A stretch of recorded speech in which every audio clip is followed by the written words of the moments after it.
Hey!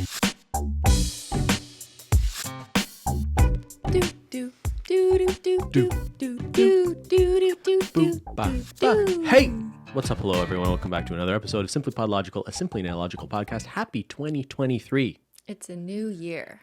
It's a same New podcast. year, same you, same podcast. Christine, before we crumple up 2022 into a ball and throw it into the wastebasket of history, let's see if we can pull out any sort of good moments from 2022. Okay. I like that. Being positive. Yeah. We're bringing some positive intention into the new year, like Oprah. Oprah? This is my Oprah year. Are you going to give everyone a car? Were you silent or silenced? You get a car. You get a car. Everyone gets I'm going to buy everyone I meet a car this year. Okay. No, we wanted to do just a little retrospective best of 2022 stuff. So we got a few categories. Just the best, not the worst. We did the best and the worst in a previous year. Sometimes the best and worst is the same thing. It is? Sometimes. I'll explain. Okay. But so we've got like, what was our favorite movie, TV show, music, YouTube stuff, that sort of thing. Do you want to just get right into it? Yeah, and be sure to share your own thoughts down in the comments below about what was your best, whatever the category is.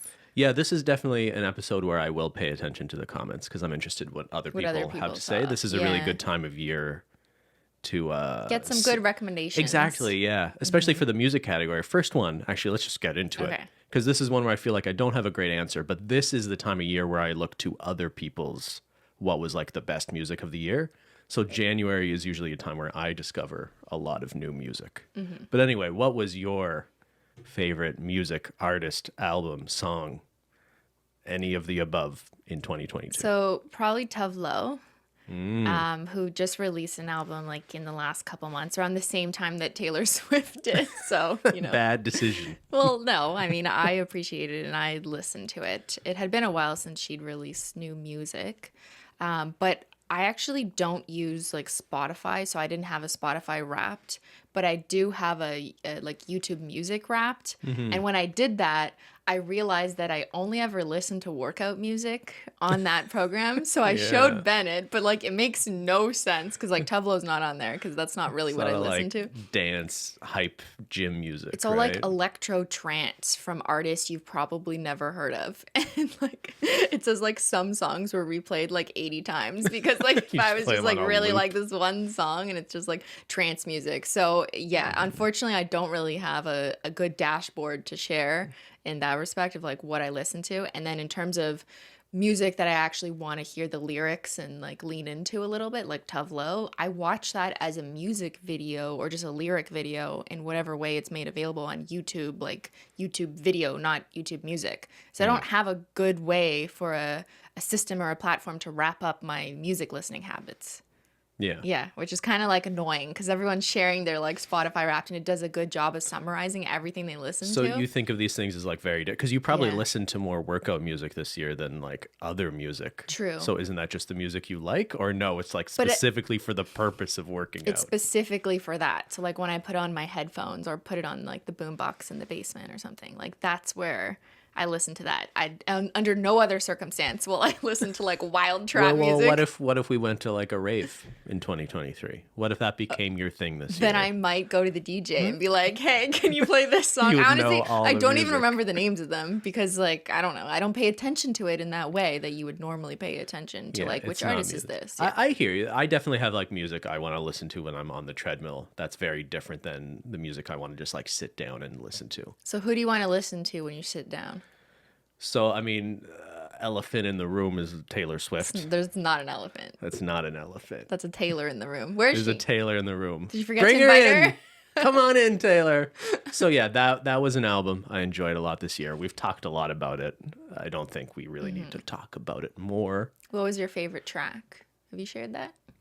Yeah, do you have a favorite track? Maroon is my favorite track. Oh, the one where she can't tell colors. Yeah, why do you think that is? Because she uses synonyms for dark red a few times in the song. She's trying to like explain a color, so I was like, that's funny. Like I splashed the wine into you, the burgundy. Or was it maroon? Like something like that. My lips used to call home, but now the phone lines are rusted. Some nice lyrics in that song. Maybe I should like read them, look for shade inspo. Just kidding. No copyright. Just name all the polishes after Taylor Swift lyrics from now on. Yeah, no. Because she should come out with a nail. We should do a Taylor Swift nail polish collab.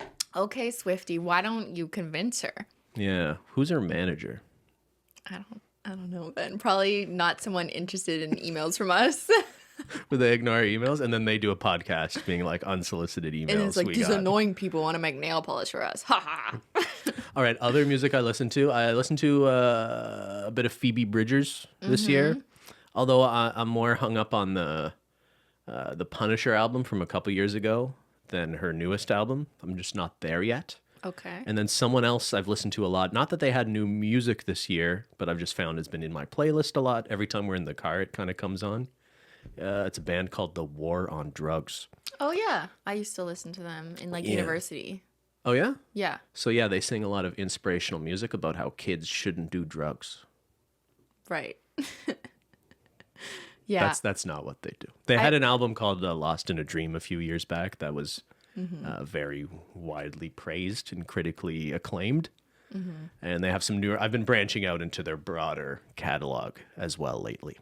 Do you find that you routinely look for new music to listen to when it comes just to sit down music? Are you just excited when new albums come out, or do you just kind of gravitate towards stuff from years ago? I definitely have to force myself to try to find new music. I've talked about this before, but I think I really have a problem of looking to music for comfort.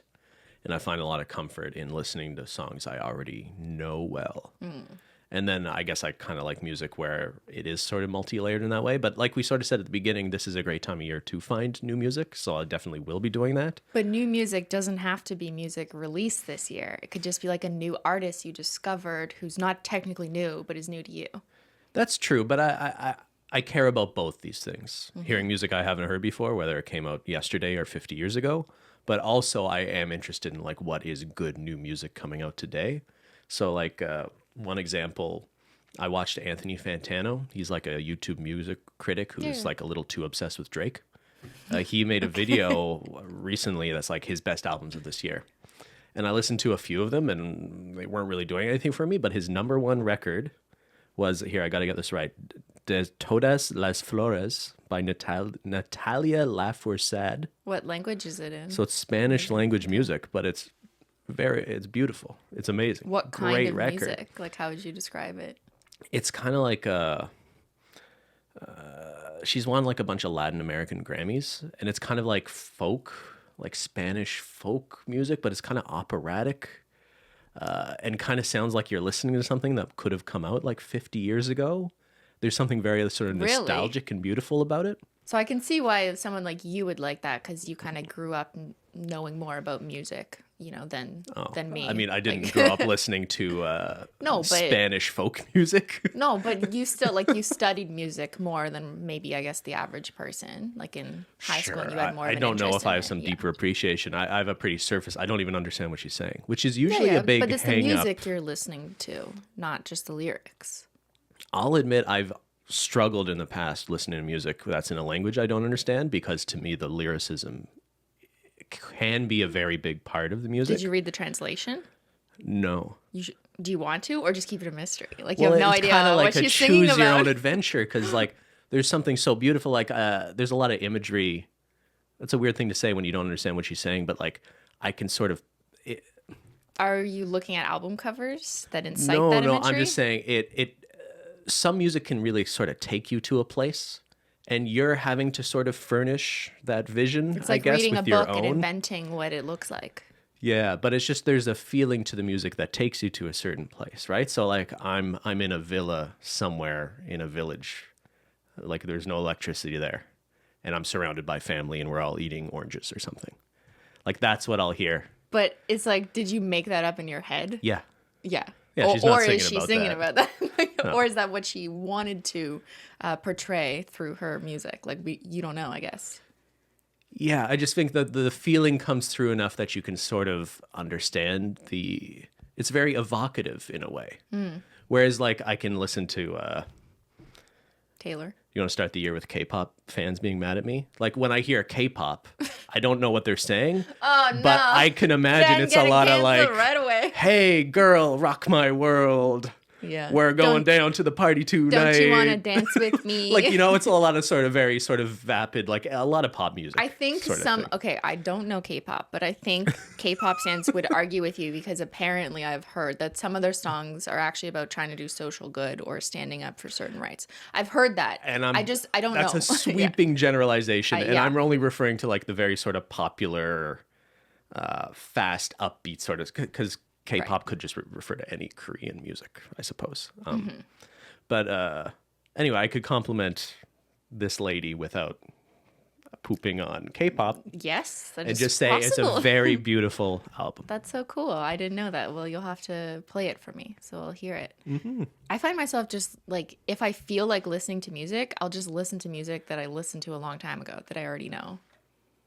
Like I get stuck in that loop too, but then you never find new music, right? Until they come out with something and you're like, shit, they woke up and came out with something. Well, I mean, not every band. But don't you even get like, there's some musicians where I really like a period of their discography. Yeah. But then really have no interest in their new stuff. It's like Radiohead. Yeah. Like I really like a period of Radiohead or Half Moon Run or Pinback, Modest Mouse, Death Cab. I feel like they all have periods from when I was in probably university or high school. Formative years. And I just like that. Are you But I'm excited if they come out with new stuff, but it's like usually harder to. But that's okay, you know, because they want to evolve and change, and sometimes some of their stuff is like really cool or interesting. But yeah, I don't know. I'm kind of boring. Are you an OK computer or a Kid A person? Probably Kid A. When it comes to Radiohead, me too. Yeah. I like that.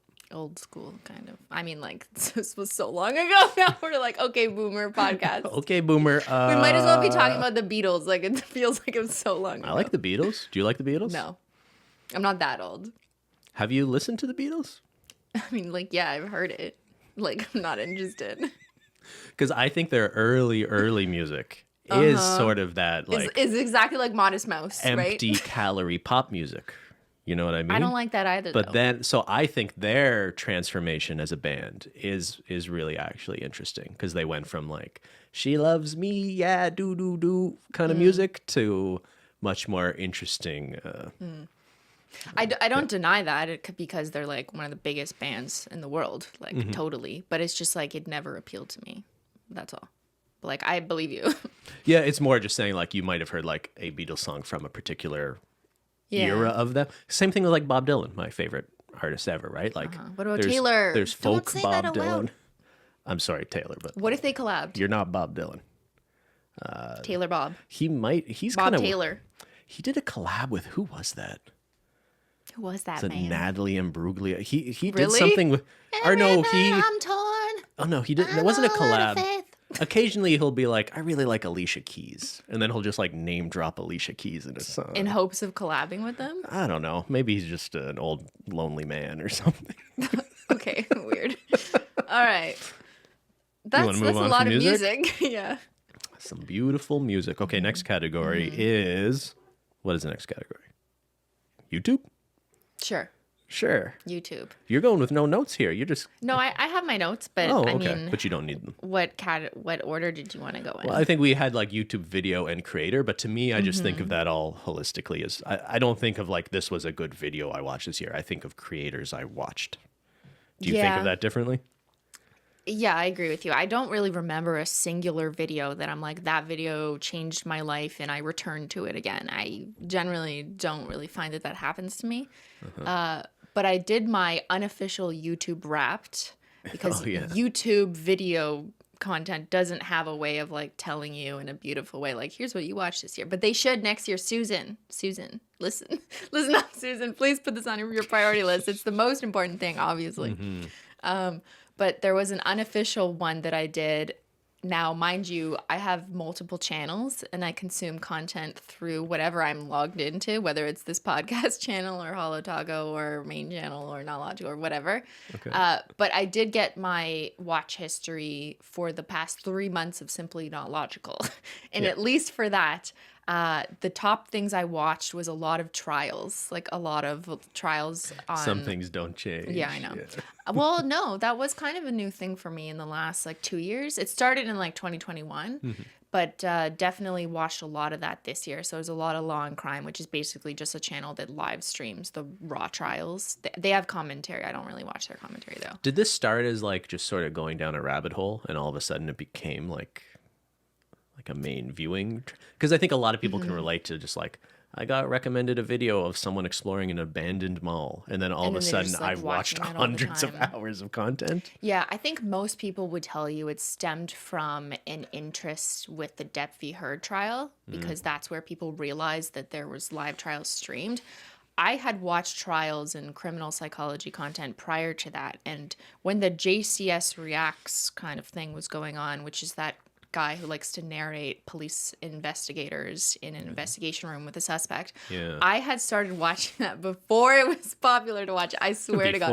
I remember having this conversation like a year ago about how people were watching that, and I had already been watching that type of content. It's just something that interests me in criminology and decision making. So I was already interested in that, and when like all of society, it seemed, for a brief moment anyways, was interested in trials, it made me more interested, because I like to see how other like people, what they thought about trials, you know, how they reacted to it. So it made me more interested in something I was already interested in, because I was kind of like happy that people were like, you're interested in the court system? Cool. You know, or you want to hear about like forensic psych? Cool. So I'm not saying you or anyone who watches trial footage or police interrogations is guilty of this, but I find I'm increasingly uncomfortable with it. This for the same reasons I had an issue with like true crime, that I found it often just turned into like salacious, like almost talking about real victimization as a gossip, like a but Bailey that's commentary Sarian might do. About it. So there's a difference between watching for your own interest, education, and whatever, and just digesting it like as if you were going to watch a 3-hour lecture, like you're just watching it, and then watching like media that will summarize it and just take key talking points and come to conclusions that maybe aren't even accurate. Sure, but like when I think of the Depp v. Heard stuff, and I think you're right, that was a moment where a lot of people just started watching law and crime YouTube content.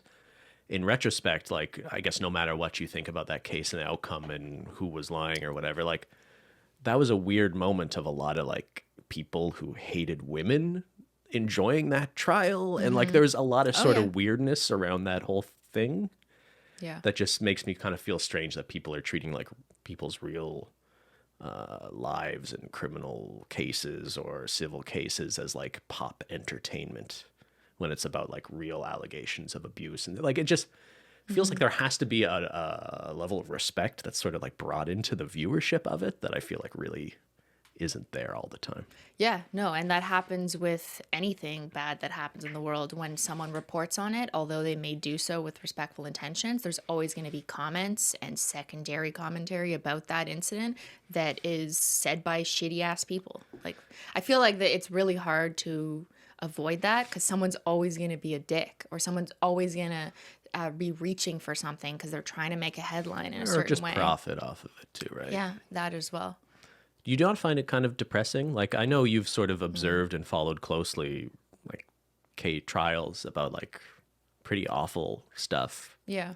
Yeah. I guess you could say this about anyone who takes an interest in criminology or whatever, but do you not find it kind of emotionally exhausting? Yes, but I mean, you know this because like you work at, like we both did crime stats and both did a degree in criminology. Crime stats, but I wouldn't choose to go home at night and watch 6 hours of, you know, someone who shot a bunch of people testimony. You know what I mean? Yeah, you're referring to the Parkland shooting trial, which I watched fully, like, but I just didn't talk about it because I'm not trying to depress people. Mm-hmm. You know, like I as a content creator don't want to be live reacting to that. First of all, like, what are my credentials? Second of all, I don't want to create stuff that depresses people. But I don't care about the content. I'm just saying more for your experience of it. I hear you, but I've always been kind of interested in that ever since being interested in criminology. So this shouldn't come as a shock to you or anyone in the program. I like watching court process. I would rather have 100% of the information, trial start to finish, than just hear about like, oh, what was the verdict that someone told you on the news. That's just me, and also kind of relates to my completionist nature because I want to hear it all myself and decide what I think and be able to reflect on little things I remember. There's something kind of fascinating for me personally about putting myself in the shoes of a juror. And if they have to listen to 100% of everything, now mind you, when you watch a trial, you get more information than a juror because you get to see what the juror has to be like put away from because they can't hear the arguments for certain motions. So you actually get more than a juror. But anyways, it's just something that I've always been really interested in. So if you ever get selected for jury duty, you're so excited about it, they're probably disqualifying you because you want to be there. Honestly, yeah, because I would be, well, not be, okay, let's just, let me explain. It's not because I take pleasure in the shit that's happening in people's lives. I think the legal system is an incredibly important tool that we need to function as a society, and I think there should be transparency around how it operates because that benefits everyone, including the accused persons and victims of crime. So I like learning about it. I always have for like the last 20 years of my life. And if I was a juror, I'd be very interested in learning about like if you're actually sitting in that chair, how does it work? Yeah. But I'd be so interested in process that I'd probably like say I should be disqualified for that reason because that's like not what you should be doing. You shouldn't be concerned about like what kind of evidence can we get and what are the order of things. Like that's not what jurors' jobs are. So I'd probably like be honest and be like, I'm a little too interested. As soon as you were like, I'm a YouTuber, they would probably be like, even go though home. Like I would not. That's not what I would do. I know you wouldn't, but I might say that just so they kick me out because I feel like that would be the most honest thing, honestly. Like, yeah, they don't want someone making. Well, if you're a crim student, don't they disqualify you too? Like you could say, "Oh, I'm in criminology, so I'm just really interested in this," and I'm like, "Okay, bye." I got selected for jury duty when I was still in school. And you said, right? And I can't remember if that was the reason they. I think I referred to the fact that I was still in school, and maybe they just took me off the list for that reason. I don't know. I can't remember why I got out of it. I was kind of interested in doing it, although it would have been a big inconvenience if it was something that actually took up a lot of my time at the time. Yeah. If I got selected today, I think I would be comfortable doing it. Yeah. I mean, I think people should if they can. Yeah. That's what it's for. Because you don't want a bunch of people saying no to it and then just ending up with the few people who said yes. That's not really a jury of your peers. You know what I mean? Yeah. Okay. Anyways, what did you watch this year, Ben? I watched CoffeeZilla is the name that comes to mind. I did too. Especially recently, the sort of 3-part series he did exposing Logan Paul's crypto NFT scam, Crypto Zoo. Shocking. There was a crypto scam. Does a very good job of explaining some pretty complicated scams and concepts in a way that's digestible to people, with a real focus on like the people who are the victims of these scams, really. So just a lot of respect for someone who can do work like that in an entertaining way still. In a way that's like he's making enemies out of like a lot of people who have a lot of influence online and doing it anyway. So I also find that pretty admirable. So there's that. I didn't do my YouTube rewind wrap thing because YouTube doesn't offer that. You have to use like a third party, right? Yeah. But like it would have showed that I watched quite a bit of Ludwig. And just a shout out to him and QT Cinderella, because in terms of like the live content, I've been paying. We both watch quite a bit of live streaming these days on YouTube and off, and I think they're both really good examples of people who are very sort of ambitious about what you can do in the live space, including like big events. I think if she was a dude, she'd probably be like way more popular, like one of the most popular streamers, because of like the events she puts on. Like, and then Ludwig as well, right? Like the chess boxing thing was a big deal. I enjoyed that a lot. I think just on that note, you should probably mention, like, you're saying that because she streams on Twitch, which is heavily dominated by male streamers, and the audience is a lot of men on Twitch. So it's almost harder for women on Twitch to become, like, on the leaderboard. That's from what I understand. The biggest streamers in the world are men, overwhelmingly. I think that says more about the audience than anything. And yeah, so I think there are a lot of women doing really amazing work that aren't necessarily getting the same results, viewership, or contracts that some men are getting. Yeah. Yeah. Would you do chess boxing? No. Would you do either of those things? No. I'm not good at chess. Like, I don't know why. Like, I could do tic-tac-toe, but I'm not a chess. I just like so not interested in chess. Yeah, I know or you boxing, are, No, I don't want to punch I people know, in the you're face. not violent. We've had this discussion. I know, that'd be pretty fun. Would you do chess boxing? I think it would be cool to learn how to box, but I don't think I want to get punched in the head. So you can't have one without the other, I hear. Well, you can train. You can train for boxing without sparring. Sparring. Is that punching in the head? Yeah. I'm like, sparring. Yeah. Okay. All right. You could just punch an inanimate object Like, instead of being on the receiving end of punches. Okay. Well, you should reach out to Ludwig for next year's chess boxing then. Who would I fight? Tyler. Yeah. Totally. He has to start streaming though. And you and Sophia are just in the corner screaming, "Don't hurt each other! Don't stop it! Don't hit! Don't be mean!" And then just final shout out to me. Every December, I find December an incredibly depressing time of year. But the one thing we always have to look forward to is Donkey Kong December by Donkey. Okay. Yes. Thank you, Donkey, for another Donkey Kong December in the books. How many videos were published on Donkey Kong this December? I don't know. Is it like once a week or more? There are like 5 or something this year. So like every year he just makes videos on Donkey Kong in December? Yeah. Are they like new videos every time? Yeah, you're not just publishing, I republishing. don't know. Like, I just mean, funny. like, how many Donkey Kong videos can you make? A lot, apparently. A lot. You should do that. You love Donkey Kong. I do love Donkey Kong. Can you play Donkey Kong on stream somehow? Or no? Yep. Why haven't you done that? I think I'm going to do it in March. Why March? Because I want to dedicate like an entire month to it. Okay. So is this an official announcement? It's an unofficial announcement. Okay. We're just talking. There's been no official announcement. Cut this out of the podcast. No. Bleep it out. I would like to play Donkey Kong on the internet. Okay, you should, because like you're good at it, right? Yeah, I'm pretty good. All right. We could move on to. Could we? Yeah. Or we could keep talking. No. Let's move on. Why don't we move on to video games since we're talking about video games? Okay. What was your favorite video game this year?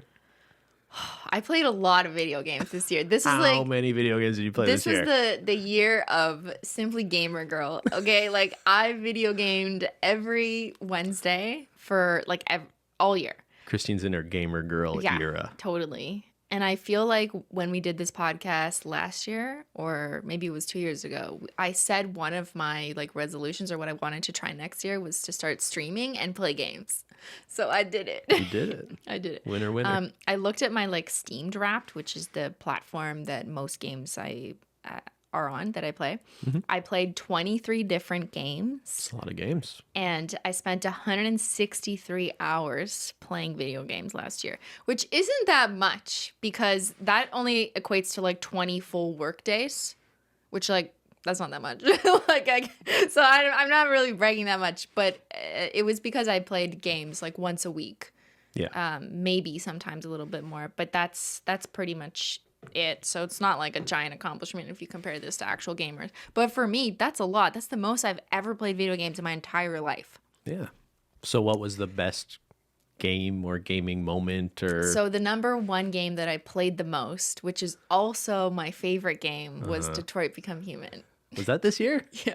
Yeah. I spent 20 hours playing that game, which is probably like twice the amount that the average person would spend playing it. Because I went back or I like paused and overanalyzed everything. That's not a ridiculous amount of time to sink into one game. No. So that feels good. All right. Yeah. That was definitely my favorite game. I hope they do a part 2 with the same characters. Really? Yeah. Like, I would love that. And I'm sure all the stands of Detroit Become Human would also want the same thing. This game is 4 years old, by the way. Like, it didn't come out this year. Yeah. But I just started playing games for the first time really in the past Could year. you see yourself playing it again now that some time has passed? Does it have that sort of replayability factor? Or I mean, you could replay it to get a different outcome or ending. I already kind of did that while I was playing it, just for some of them. I might do it. Like you could, the only way I think I'd replay it is if I like replayed it with an intention to disobey all of these kinds of rules or to go down this specific path. Like you'd have to have a path that you want and try to execute it. I feel like that's how you'd replay it. Yeah. So for people who don't know, this is a game where it's just like very narrative. Like it's like a choose your own adventure book as a computer game. Mm-hmm. Yeah. So you're saying like there's some maybe less common endings that might be interesting to get. Yeah. Yeah. It was just so much fun though to play with people on stream, like with the chat. They loved it because it was quite chaotic. I also really liked Unpacking. That was a very cozy, accessible, very easy game. You do not have to be a gamer girl or boy or whatever to play with Unpacking. It was basically organizing your stuff, but it had a bit of nostalgia. So it's kind of like a 90s style. Old school computer, and there was a story there which was really cute and heartwarming, and it was a short game. It was like 2 streams.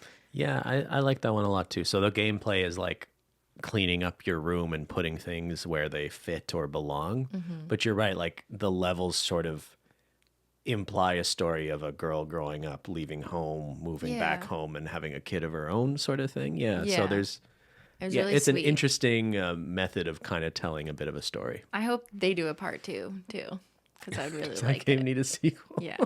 Another one that I did. There's more games. Sorry, I just like you just tell us every game you played this year. I want to hear yours next. I know you have. We both played a lot of games this year, but another one I have to give a shout out to is Stray, which is the cat game, which is the hardest game I've ever played. Really? Yeah. Okay. I think it was even harder than It Takes Two, which we played again and finished. Go us this year. But Simply. Stray was the hardest game that I've personally played because it required a lot of control coordination where you have to like jump, do this, evade this, be quick, turn around, do this. And I didn't really grow up playing platform games or whatever games, so it was harder for me to figure out and without fucking up and pressing the wrong button, which like sometimes happens. Long nails also, hurt that. But I struggled a lot through that, but I'm really happy that I eventually did finish it because it was so rewarding because the story was so beautiful, the artwork and everything. So that was the game about the cats. So like you play as a stray cat and you get lost like a futuristic robot society with no people. And you're trying to sort of liberate. You're trying to get back to the surface. You're trying to find your way back to the outside. So there's a lot of like challenges you have to do to get there. It's a pretty long gameplay. Like it was like more like 15 hours, something like that. But I was proud of myself for finishing it, I guess, because you couldn't change the level of difficulty. It was just like, this is it. Oh, that's just there was no way to make it easier. So that's why I'm kind of proud that I got through it because it's not like I put it on like super easy or anything. Yeah, I feel like we have very different approaches to video games or like what we like about games because like what you're describing is sort of like the narrative element, and a lot of what I look for in games is just like the very sort of simple, raw, like the repetition, difficulty of like a platformer or just like your hand-eye coordination and things like that, which I guess are things you don't like about games. Yeah, I like story and choices and seeing how choices affect the story. Yeah. That's kind of my favorite game that I'm able to conclude that now after a year of games. Yeah. So I'm not saying I don't like any, like, The Last of Us is one of my favorite games ever. Isn't that a narrative choice? And the narrative and world building, there's not a lot of choice. Oh, okay. But there's a great story there. It's coming out as a show on HBO. I will watch like 2 the weeks. show with you. Yeah. I wonder if we want to play the game together somehow. Isn't it too hard for me, though? I thought it was too hard. We might be able to just put it on an easy difficulty. I wonder if you could get through it. But anyway, maybe a segue into I have a clear answer for what my game of the year was, and it's Jump King. Jump King. Without question. Explain what it is. It'll take you 2 seconds. I played it for 35 hours. 35 hours? I jumped 67,000 times, and I fell 3,750 times. Okay, you only started playing this game when? Like a month ago. Maybe a couple months ago. A couple months ago? I feel like it wasn't that long ago. And you have 35 hours. You haven't been playing this all year, to be clear. Yeah, that's not crazy, is it? But like, I'm like the game I spent the most time on this year was Detroit Become Human at 20 hours. You spent 35 hours on a game that only came out. All you're doing is jumping. And that you just started playing a month or two ago. And you're going to keep playing? I think I'm close to the end of the road of the game for me. Didn't you already win? Yeah, so basically these are games where you're just doing a very precise series of jumps to go vertically up a map to reach a tower to rescue a hot babe at the top. But if you miss, you can fall potentially way down close to the bottom. The entire controls are just spacebar to jump and left or right. And the longer you hold space, the further you jump. So it really is just about the precision of your jumping. And if you miss a jump, it is often very punishing that you fall down and have to completely redo a long section. So it's this game is mostly famous because a bunch of streamers played it as a incredibly frustrating experience that I guess the audience enjoys seeing streamers get frustrated, right? For me, there's sort of this duality of frustration and zen. Because like I feel that same frustration of like one little failure means like you completely erase like an hour of progress, especially early on in the game as you're still learning. But games like this, like the reason I like Donkey Kong so much is that I feel like there was almost like a transcendental sort of experience in it, in that like even though the simplicity of like there's just like controls what directions you're going into and jump and that's the whole game, I felt like if you get excellent at a really simple game, you can almost get into a sort of flow state of it, the same way some athletes will describe like what it's like when everything slows down and you feel like you can see what's coming and like time stops. Donkey Kong's the only game I've ever sort of had that experience in. And it's mostly because like there's a level where your movements can sort of dictate how the enemies respond on the screen just because of the way the game was programmed. So there'd be times where you'd get sort of this like tunnel vision. And it's like the little subtle motions you're making are controlling sort of everything happening on the board, not just your guy, not just the man. So Jump King's probably the closest I've come to another game that gives me a bit of that feeling of just getting like really dialed in when everything is going your way and feeling like you're just in control of this little universe. And it's just super rewarding to me anyway, to beat a game that is sort of notoriously difficult or known for like most people are just never going to beat this game.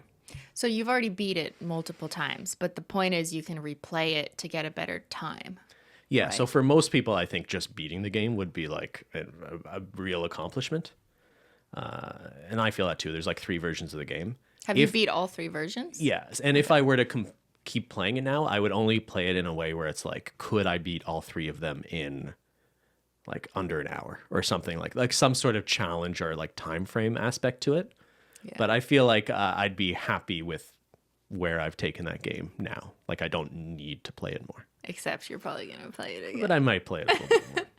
What's your next game? Do you have one in mind? Donkey Kong. Oh yeah, the Donkey Kong. But that's in March. I don't know. You're going to play 2 months of Jump King and then switch to Donkey Kong. I don't know. Yeah, I want to play more sort of like community games. Like I played a lot of Fall Guys this year, so that could have been the other answer. But I think I got to the point where I was just sort of feeling like too repetitive, and they released some new levels that I thought were really bad, and I just wasn't interested in them. Yeah. But a game that you can play with like 50, 60 other people on the internet and have like a stream, that was always like more of a community thing more than it being about the game. I wish there were more fun games like that. I agree. And I wish Fall Guys is good because it wasn't that hard. I mean, some of them were a little hard for me. But like I want more games like that are fun, accessible, and good for any skill level that aren't just like trivia. Because like there's a lot of trivia games out there and like I get it, but I don't know. I'd rather something a little more like fun, interactive where you can like jump around or something. That seems fun because it's just like a world, like a digital world that represents everyone, and you see these little bodies running around. Like I just think that that's kind of fun in a video game from a community perspective. So I hope there's more released this year. For sure. Yeah. Good year for video games. Pretty good year. And we have to give a nod to ourselves for beating It Takes Two. Do we? Yes. I did not like that game. Okay. As much as people seem to like it. Let me explain. So in 2021, we played 1.5, maybe 2 levels of this game called It Takes Two, where it's a co-op game where 2 people have to both like win at different things and work together to overcome, to get to the next level. It's basically a story about like a couple who's like maybe going to get divorced, but they work through a bunch of bullshit and now they're not divorced at the end. Magic. They might still get, that's not fair. Okay, well, whatever. That's the feel-good version of it. Okay. So we played a year ago when I didn't have much experience with video games, and it was like really hard for me, and we had to play the boss fight like multiple times because I kept dying. Anyways, we left it. I spent a year playing other video games, and then we came back to it just 2 weeks ago, and we beat the whole game in 5 or 6 4 or 5 streams. 4 or 5 streams, something like that. It's a long game, so that makes sense that it took. Spent like about 15 hours playing it, I think, something like that. But like we did it. You did it. You did it. Well, I guess you could always do it, but you also did it. Yeah, but it was rewarding, I think, just to see how you've improved at games. Yeah. It was fun just to be able to play it and say we beat it, but yeah, it wasn't like my favorite game or anything. I mean, to me, it kind of felt like playing Mario Party, which is just like it's a lot. It's more sophisticated than that. Come on, Ben.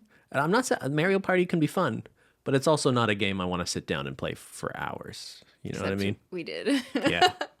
Yeah. And I understand it's more frustrating when you're playing with someone who, isn't at your level. So it takes more time for them to get it. So totally fair. No, but I'm not, yeah. It would probably be better if you're playing with someone like similar skill levels, because then it's really about collaboration rather than one person figuring things out and telling the other person how to play. So you probably would have had more fun playing with someone other than me. It would have been slower, though. Yeah, but... I had the advantage because you were on my team. You're good at video games. You had the disadvantage. Anyways. Okay. All right. Movies, TV shows, movies, content. We could just group that into one thing. What did we watch this year? What did we watch? What traditional media? So like very produced media, I guess. Anything on other traditional than YouTube platforms. I like how traditional platforms is like now Netflix. Yeah, it's Crave, streaming, whatever it is. Amazon Prime. Yeah. I know this is your answer too, but my favorite show, and it's not subject to recency bias because it came out very early in 2022, is Severance. Without question, that was the best series I watched this year. Yeah. And that was on like Apple TV. Apple TV. I feel like a lot of people did not watch this. They missed it. Don't blame you for not wanting to pay monthly fees for like 7 different services, and it's probably low on the list of one you would get, right? The Apple one. Because it's not like there's a ton of shows worth watching there. But the ones that are there, there's a few really good ones. Yeah, Severance is amazing. Included. So do you want to, you're better at summarizing things, just like very briefly. So the concept is just people who work for a company and they go into an office where they have technology where you enter the building. Your mind severs. Your mind severs. So like the experiences and the life you have at work inside the office, as soon as you enter the office, you become that work person version of yourself. And you forget everything from your personal home life. You forget everything from the outside. And when you leave work at the end of the day, you have no idea what you did at work. Right. So it's a way for the employer to keep work stuff confidential. And the argument is like, oh, you have true work-life balance. Because you can go home, totally not think about work. You don't even know what you do. And I think it's a brilliant concept because a lot of people who work, it sort of evokes this, like, what would that be like? Maybe that sounds attractive to you, but then the more you think about it, the more you realize, like, what if I'm sending myself into this place to be tortured? What if I hate my life in there? Does the person outside even care about the version of me inside, or is looking at my body purely as like a mechanical device, and they just don't want to even think about the labor I'm doing, right? So it really, super interesting show. They are making a second season, but I think like the success was kind of unexpected. So we've been waiting a while now to see the story continue. Hands down best show. Want them to take their time so we don't end up with like a Stranger Things season 2 or True Detective season 2, right? True Detective is probably the worst example of this.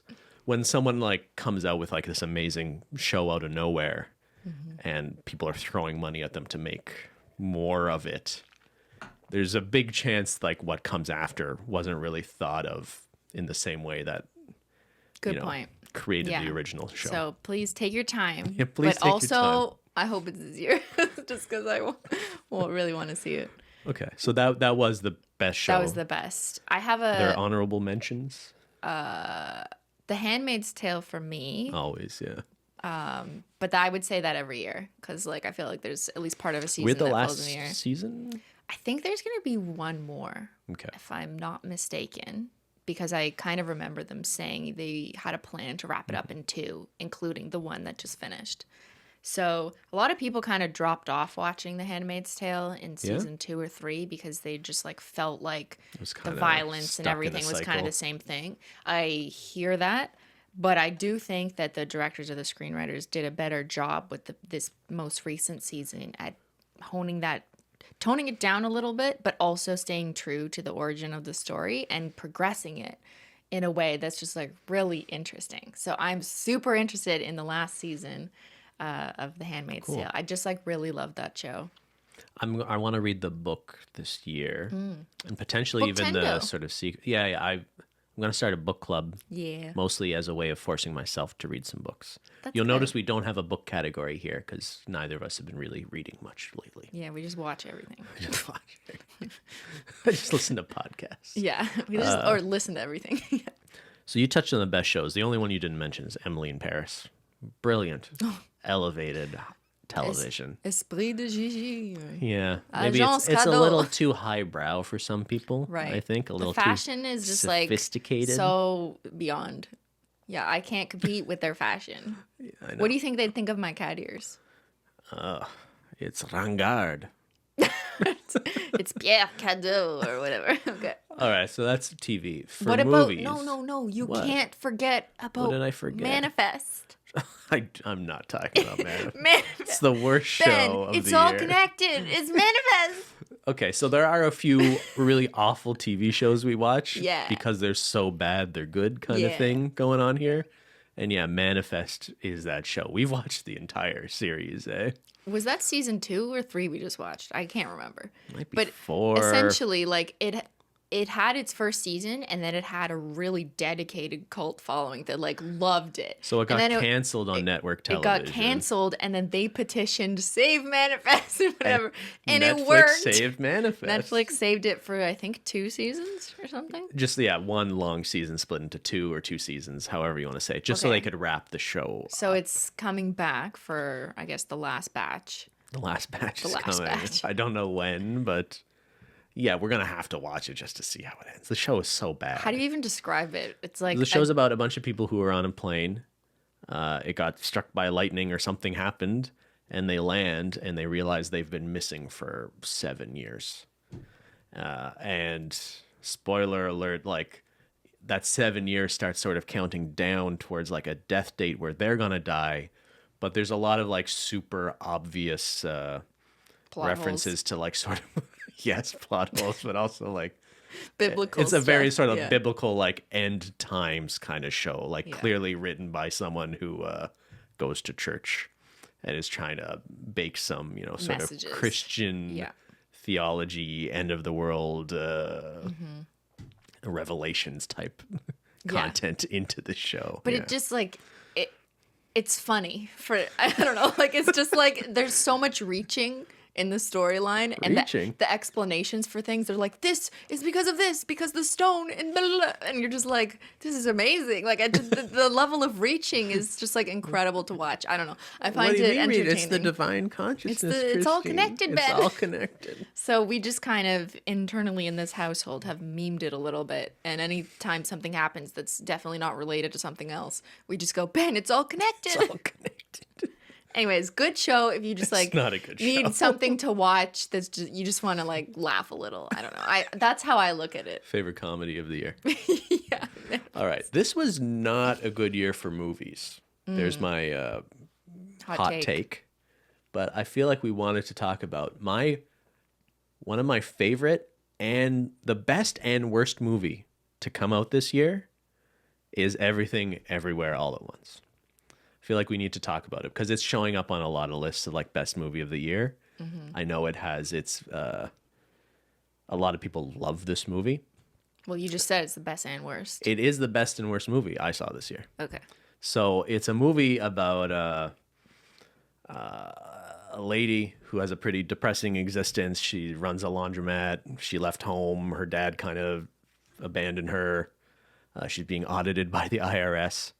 And she somehow falls into this multi-dimensional story of like there are multiple universes, and she is important in the grand scheme of that multiverse, because her and another character that is close to her have the ability to jump between those multiple universes, and that gives them like a different perspective on life and things like that.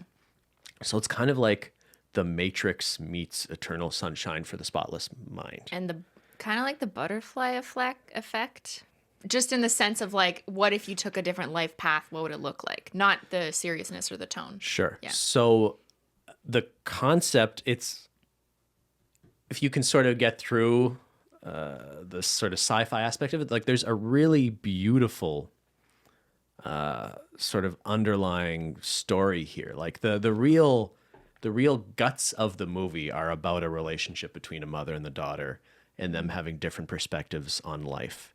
And like there's these sort of competing viewpoints of like, nihilism, that like life is awful and pain and brief, and why is it even worth living, compared to this sort of more optimistic view of like there's a lot of beauty in pain in the human experience. And there's so much I wanted to love about this movie and kind of did, but it feels like so much of it was encapsulated or just beneath a layer of like bad movie. This is my perspective on it, right? Mm-hmm. Like 50% of the movie is goofy, comedic, kung fu action sequences that were so painful to watch. Like painfully unfunny.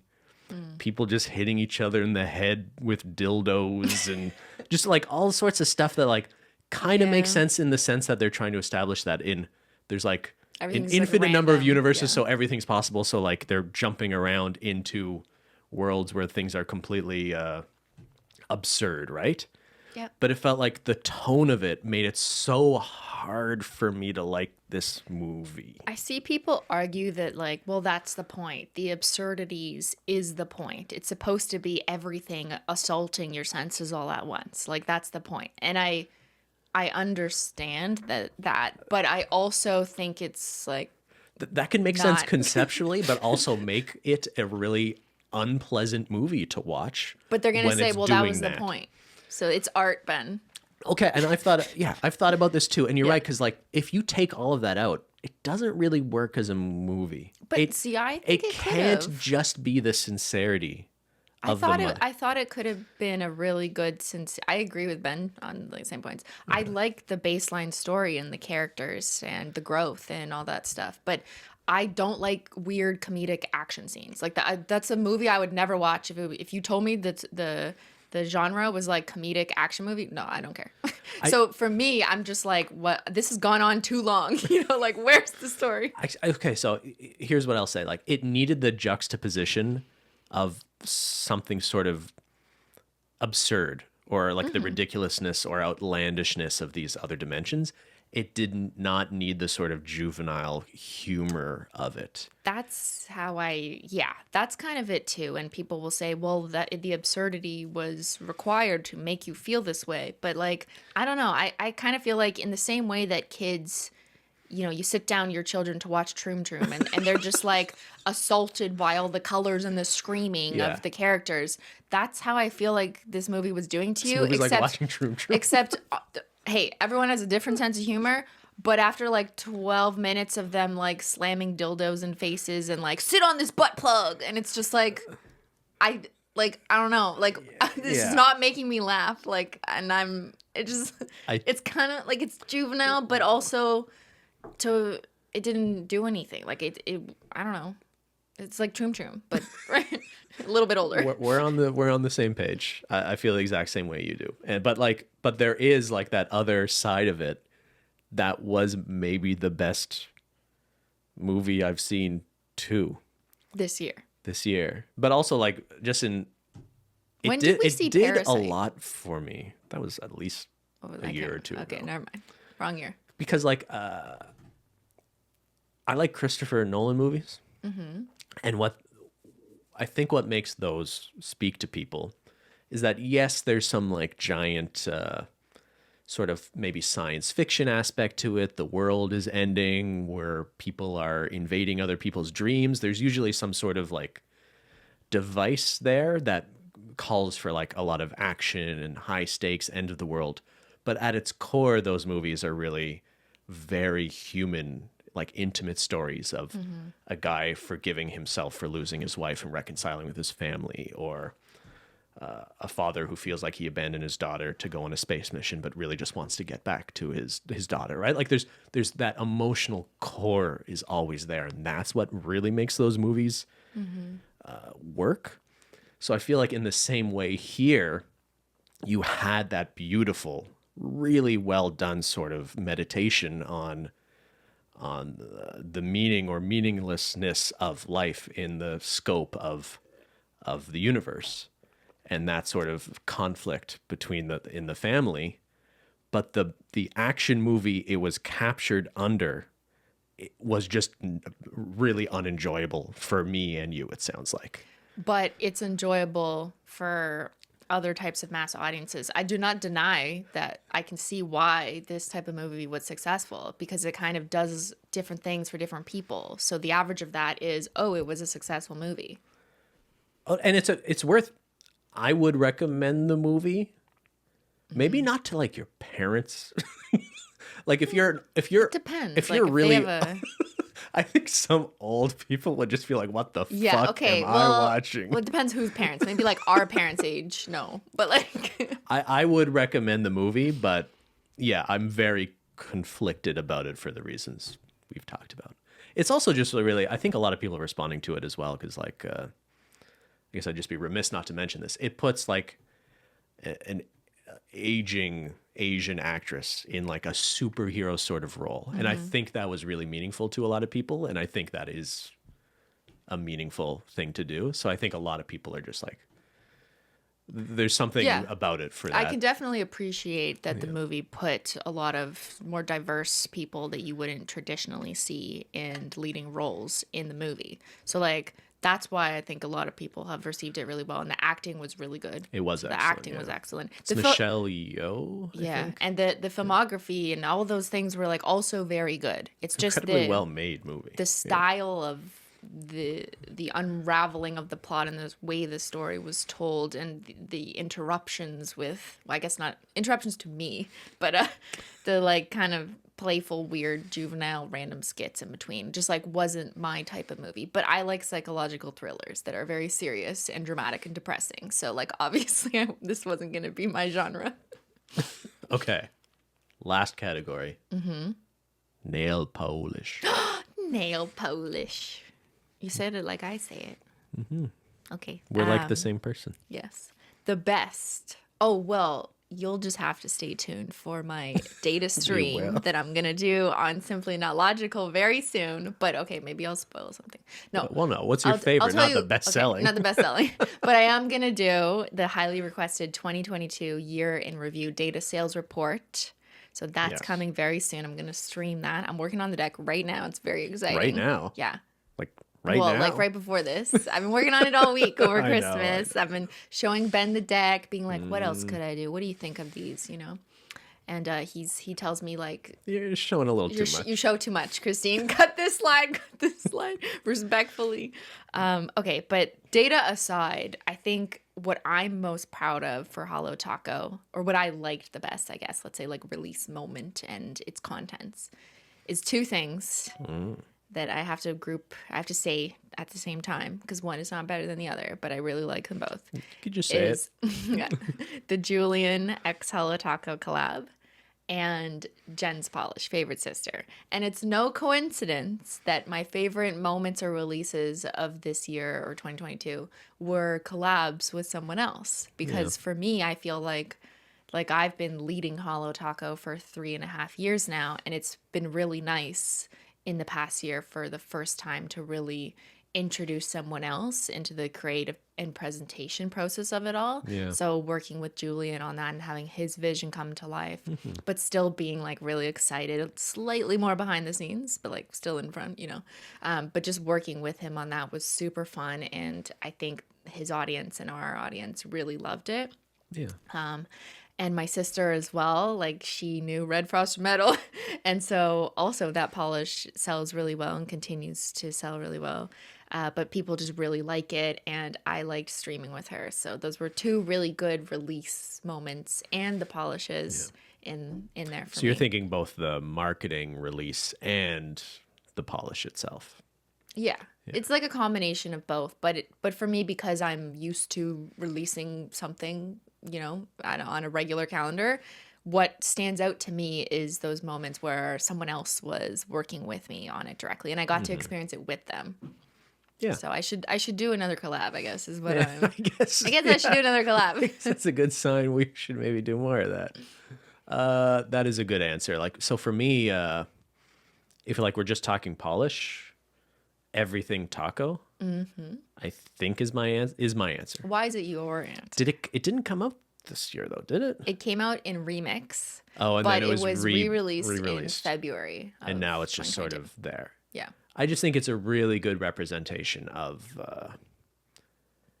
It is a really good way of introducing someone to the brand, I think, which to me is about that idea of like you could paint your nails whatever color, whether it's with holo taco polish or something else, and this is a way of sort of elevating that into something that's more fun. Yeah, just add a holo taco or an everything taco. Yeah, so that's my favorite like polish. But yeah, I think in terms of moment, it's the Julian collab I found like very stressful just because I felt like I really wanted it to be a good experience for him. So the lead up to it was a lot. But the end result, that was a lot of fun to do. And it resulted in something that like wouldn't have happened if it was just us in a room brainstorming collections, right? It was nice to see like it felt sort of fresh and different in terms of the color story and everything. And there's some great, I don't want to rub it in people's faces since they can't get it anymore, but like Bet Blue and Magical Mustache, there were some like really amazing, I really just liked the product offering. Yeah, too. The cremes for people who love cremes, which is a lot of holo taco customer base. I like cremes, yeah. But just like I started this brand thinking like, why would we do anything except holo? But that's changed based on customer feedback and even sales. Like cremes performed really well, generally speaking. So we're still doing more cremes. But Julian brought a really unique color combination of cremes and a unique style and aesthetic to it all with the collection box. So yeah. All right. So 2022 wasn't all bad. Well, we didn't say anything bad. We decided to keep this podcast just the best instead of the worst. We're going into the next year with positivity only, right, Ben? I wasn't silenced. I was silent. I don't even know where that's from. Oprah. Okay. I'm sorry. It's a reference that I don't know.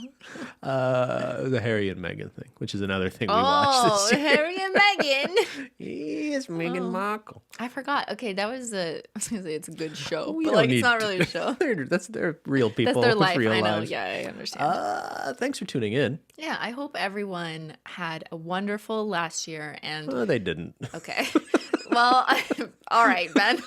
I appreciate everyone watching or listening who spent time listening to this podcast. Maybe if you're on Spotify and you listen to this on Spotify, we're in your Spotify Wrapped, which is super cool. So I appreciate that if that's the case. Or if you just watched on YouTube, maybe we're in your unofficial YouTube Wrapped. But I really do appreciate all the listeners or viewers out there just taking the time and spending every Taco Tuesday with us or whenever they're available. If there weren't so many comments from people who like expressed their appreciation for it, we would have stopped already. Well, it's hard to talk when you feel like no one's listening. So that's definitely a truth.